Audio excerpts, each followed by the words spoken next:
Assalamualaikum warahmatullahi wabarakatuh.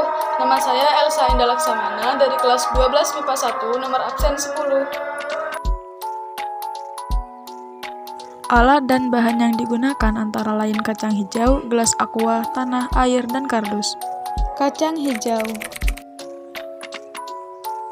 Untuk menyeleksi biji kacang hijau, rendam kurang lebih selama 1 jam. Biji yang berkualitas baik akan tetap berada di bawah. Gelas aqua. Masing-masing pot diberi nama atau nomor. Air. Bisa menggunakan semprotan atau langsung. Tanah.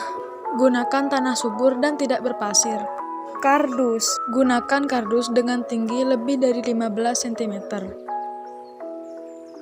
Pertama, masukkan tanah ke dalam masing-masing gelas.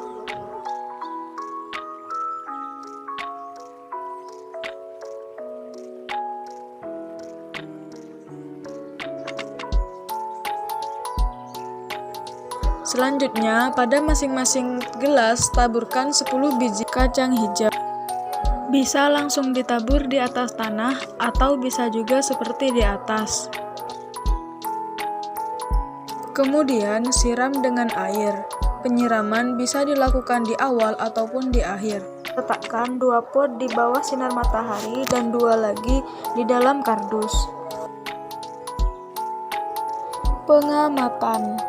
Tanaman yang terkena cahaya matahari. Pada hari kedua, tinggi rata-rata tanaman 1,5 cm dan daun belum muncul. Pada hari keempat, tinggi rata-rata tanaman 3,5 cm dan daun telah muncul. Pada hari keenam, tinggi rata-rata tanaman 5 cm dan daun mulai melebar. Tanaman yang tidak terkena cahaya matahari. Hari kedua, tinggi rata-rata tanaman 4 cm, daun belum muncul. Pada hari keempat, tinggi rata-rata tanaman 8 cm dan daun berwarna kuning.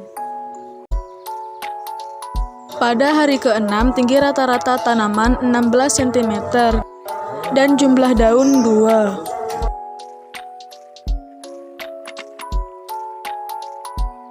Perbandingan tinggi tanaman adalah 1:3. Dan terdapat perbedaan warna antara tanaman yang terkena cahaya matahari dan tidak terkena cahaya matahari. Dilihat dalam tabel, tinggi rata-rata tanaman dan jumlah daun pada pot 1 dan 2. Hari kedua, tinggi rata-rata tanaman 1,5 cm dan jumlah daun adalah 0. Pada hari keempat, tinggi rata-rata tanaman 3,5 cm dan jumlah daun 2. Pada hari keenam, tinggi rata-rata tanaman 5 cm dan jumlah daun 2. Pada pot 3 dan 4. Pada hari kedua, rata-rata tinggi tanaman adalah 4 cm dan jumlah daun 0. Pada hari keempat, rata-rata tinggi tanaman 8 cm dan jumlah daun 2. Pada hari keenam, rata-rata tinggi tanaman 16 cm dan jumlah daun 2. Satu macam perlakuan tanaman yang terkena cahaya matahari dan tidak terkena cahaya matahari adalah untuk mengetahui pengaruh cahaya terhadap pertumbuhan tanaman. Baik tanaman yang terkena cahaya matahari maupun tanaman yang tidak terkena cahaya matahari memiliki tinggi tanaman 0 cm, yang artinya tanaman tersebut masih belum tumbuh. Terdapat perbedaan mencolok antara kedua jenis tanaman tersebut, baik tinggi tanaman, warna daun, dan kondisi batang. Tanaman yang tidak terkena cahaya matahari, terjadi pemanjangan batang tanaman akibat fotomorgenesis yang dikenal sebagai etiolasi. Fotomorgenesis adalah istilah yang digunakan untuk tanggapan tanaman terhadap rangsang cahaya, yang arah dan waktunya tidak spesifik.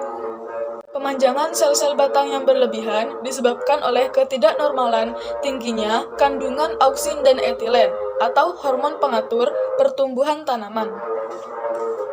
Tanaman yang tidak terkena cahaya matahari memiliki warna daun yang pucat.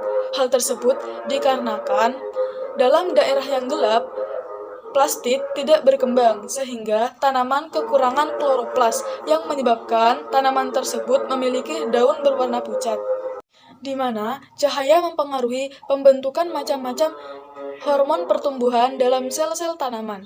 Kandungan hormon yang rendah menyebabkan sel-sel berkurang panjangnya, sehingga tanaman di tempat yang terang mempunyai batang yang pendek dan tebal. Dengan adanya cahaya, proplastid yang tidak berwarna berkembang menjadi kloroplas. Warna hijau adalah hasil perkembangan pigmen warna hijau atau klorofil dalam kloroplas. Sekian, terima kasih. Wassalamualaikum warahmatullahi wabarakatuh.